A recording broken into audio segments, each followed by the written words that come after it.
happened yet. Victor Hovland over at the 8th. How about this? At the par 3, nobody a moment ago has hit the screen except for 3 guys, and he hits a hole-in-one.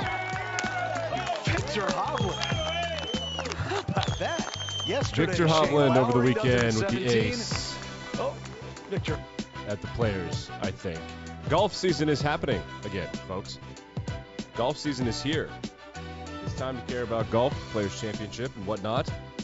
The Masters around the corner, of course. Everybody loves April. What a great time for sports ball. April. This is Interesting to See, your daily sports podcast. I'm Nick. And NFL free agency kicked off yesterday. The NCAA tournament starts today. We're going to start with Brian Flores. News about Brian Flores. He's making claims, more racial claims, and kind of pointing something out. This is from Pro Football Talk, and it was by Mike Florio. Mike Florio, the leader of Pro Football Talk, is a lawyer. As I've mentioned before, during football season, I like Florio on Pro Football Talk for this kind of thing. I don't like his takes and his predictions and his weird content clicky stuff. So Brian Flores says, quote, forced arbitration allows systemic discrimination to continue. So let's see what Florio has to say about it. Well, here's the quote from Flores. With forced arbitration, my case will be litigated behind closed doors confidentially and without transparency, essentially done in secrecy. With forced arbitration, there won't be a jury of my peers who will hear my claims, which is one of the most important and fundamental rights we have in this country.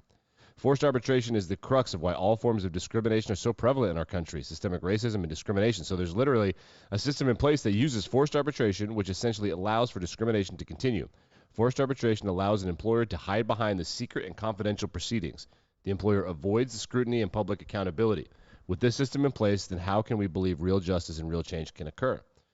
It's a good point. It's a good point by Robert Flores. Brian Flores, excuse me. Brian Flores of the Pittsburgh Steelers. Pittsburgh Steelers making waves yesterday in free agency. Mitchell Trubisky, former Bears quarterback and backup quarterback with the Buffalo Bills this year, heading to Pittsburgh on a 2-year deal. They did not release the terms of the deal. Say, Nick, why didn't they release the terms of the deal?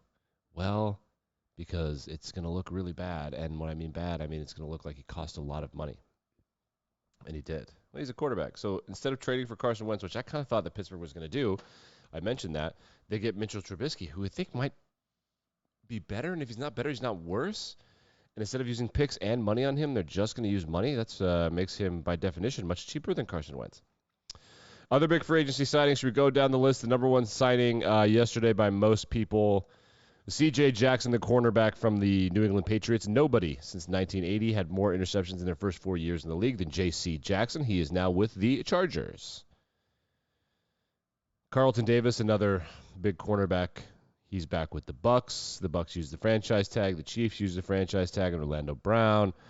The signing yesterday that made big waves was Christian Kirk, former wide receiver of the Arizona Cardinals, now with the Jacksonville Jaguars, who had themselves a day. Jacksonville signed Christian Kirk 4 years, $82 million. $82 million for Christian Kirk. So people were freaking out about that. The Jaguars also signed Zay Jones of the Raiders, Evan Ingram of the Giants for 1 year. They signed Brandon Scherf of the Washington Commanders. They're making moves, Jacksonville, making big moves. DJ Jones, the defensive tackle for the 49ers, he's going to Denver. A lot of other stuff. We could highlight a lot of this. For the most part, the Bengals needed to address their offensive line. They did. The Jets needed to address offensive line. They did, insofar as you can, right? A lot of big names still to come off the board. Von Miller, what's he going to do? Some other famous names that are a little older. Chandler Jones, Bobby Wagner, Allen Robinson, Marcus Williams, Jameis Winston. A lot of stuff to figure out. Stephon Gilmore, Randy Gregory. Yesterday, Deshaun Watson met with the New Orleans Saints and the Carolina Panthers. He will not meet with the Seattle Seahawks. He's not interested in going to Seattle. And today he's going to meet with the Cleveland Browns, who, if they get Deshaun Watson, they'll have quite the squad. I don't know what their media situation is. I'm not sure how much they will care about his off-the-field situation, I guess we can call it. So NFL free agency, huge yesterday is going to continue to be huge today and for the rest of the week. And frankly, it's the NFL. It's going to be huge forever. It's going to be huge forever. Baseball, people, pitchers, catchers reporting. They're trying to get this season sped back up. Pete Alonso, the New York Met All-Star, almost died yesterday. He got in a car crash. I'm trying to find the video of the car. It's bad, man. It's crazy looking. I wonder if I deleted it. We'll figure it out. Yeah, so on the way to practice, I think, in Florida. Yeah, I'll pull it up right here. If you can watch on YouTube, there's no sound. That's his car. That's Pete Alonso's car. Look at it. Rolled over on its side, right in the middle of the road. Just crazy. Here's Pete Alonso talking about it. I mean, I'm just so happy. Every day's a gift, and man, today's really special for me. I just had a blast out there today, like doing work, seeing everybody. I mean, I don't think I've ever been happier showing up to spring training because, I mean, it's truly amazing how I'm here and crazy. What a bummer that would have been. We'll get more into baseball as the season nears. Mets looking to improve some stuff. Lots of free agents out there. Freddie Freeman, all-star first baseman for the Atlanta Braves, still available for some team that wants him. In the association, Karl Anthony Towns, the center, I don't know if he's an all-star. He's a star. He's a good player for the Minnesota Timberwolves, formerly of the Kentucky Wildcats. He had himself a night last night against San Antonio. In San Antonio, let's take a listen. That step out of bounds is... Towns. There he is. Look at him. Wow. Steps back, drills the triple, make it 54 in the game. 54 points there. And another. Look how far back he is. That's amazing. Towns shoots it again. Boom. That time he's got it. The center can shoot like that. That's just crazy. Karl Anthony Towns dropped 60 points. The Timberwolves, they beat the Spurs. Other NBA scores from last night that are interesting. The Bucks got their first win against the Jazz since the 90s. Or was it 2001? And something like 20 years, the Bucks got their first win against the Jazz in Utah in that long. Two NBA favorites, Nikola Jokic of the Nuggets, Joel Embiid of the Sixers. They threw down last night in Philadelphia. Nuggets get the best of the Sixers, turning the corner on the NBA. In the NHL, Austin Matthews, we talked about his suspension with that cross-check to the neck. I thought that 10 games would be crazy, but that 2 games were going to be probable or likely. That's exactly what happened. He got suspended 2 games for assaulting Rasmus Dahlin with a cross-check right to the face. And now he's now he's on the books. Now he's got a record, so the next time this happens, it's not going to go down so smoothly for him. Does that again, I imagine it'll be 3, 4, 5, 6, something like that. Cross-checks to the neck have been an epidemic in the NHL that no one's really talking about, and we got to get it figured out. Absolutely have to get it figured out. Let's move to March Madness. First 4, we'll get you out of here on some March Madness news. College basketball tonight. The first 4, there's other college basketball, but the first 4, Texas A&M CC, I don't know what that is, versus Texas Southern. It's at 6:40 p.m., and then the big one of the day, Wyoming is playing Indiana. All of the first 4 games are in Dayton, which I think they do because the NCAA is corrupt and also Dayton is semi-centralized. But if they really cared about central localization and easy in and out of airports and whatnot, they wouldn't do it in Dayton. They would do it literally anywhere else. I would imagine actually Chicago or Atlanta would be the move because of the airports. Yeah, but why would we care? Why would we give a fuck about the kids? And the NCAA can make people go to Dayton, Ohio. Indiana is favored by Wyoming by 4. That line has moved a lot. Indiana was favored by 7. Now they're favored by 4. The over-under on the game is 133. Ooh. I like Wyoming here. I liked them better at +7. I don't love them at +4.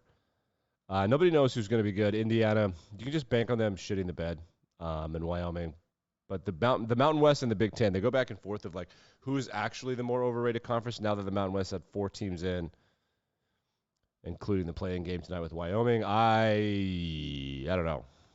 I think I'll take Wyoming just because Indiana just can't have anything nice. And I was born and raised in Wyoming, so I'm a little biased there. But I mean, Indiana, they just can't have anything nice. They just can't. It's like their thing. It is like their thing. The winner of this game will go on to play St. Mary's in the NCAA tournament. St. Mary's, of course, beat Gonzaga. They're a fun team. You look at these 2 white dudes with their flow. That's no, they're good. They're a good squad. I have multiple brackets. I have 2 or 3 brackets in one bracket. The 2 11-seed playing games, the other of which is Notre Dame and Rutgers. All 4 of those teams are very good and should have been in over Michigan. Just straight up should have been in over Michigan. Notre Dame, Rutgers, Wyoming, and Indiana. All 4 of those teams can make the Final Four, and on retrospect, we could look back at it. It wouldn't be that weird. So I have both of them, all 4 of those teams going to the Final Four. You can't pick right now, but it's not a situation where I think it'll be a major upset. And I believe twice a playing team has made the Final Four. The first year ever we did the first 4, Virginia Commonwealth made the Final Four. And then last year, I believe, UCLA made the Final Four before they were ousted by Gonzaga. So, I mean, it's not impossible. It really isn't. And I like all 4 of these teams. Indiana, Wyoming, Notre Dame, and Rutgers. I forget the first 4 tomorrow. This is a daily sports show, not like a long-wing first show. First 4 tomorrow. Bryant and Wright State. Bryant has the leading scorer in all of college basketball, which is interesting. And then, yeah, Bryant and Wright State. So 2 16-seed playing games, and then Notre Dame versus Rutgers as well. The 11 seeds are good. I think the 11 seeds are good. That's just my opinion. I don't know. You can have your own opinion. Again, I don't know. I think they might be good. Go through our entire bracket on Thursday. Chandler Jones is trending. Do we have breaking news on Chandler Jones? Hold on. Chandler Jones. No. No news on Chandler Jones. No news on Tyrann Mathieu as I record this. So I will get you out of here on this instead. The guy that did the proofreading for Yale's conference championship shirts, Yale going to the NCAA tournament. Let's take a look at what it says. 2022 Ivy League basketball tournament champions, Yale Bulldogs. Look at the Bulldogs right there. Like, rate, review, subscribe. Bulldogs are cooler than Bulldogs. I'll say that. I'll be back and better than ever tomorrow. We'll review the first 4 and continue to look at NFL free agency.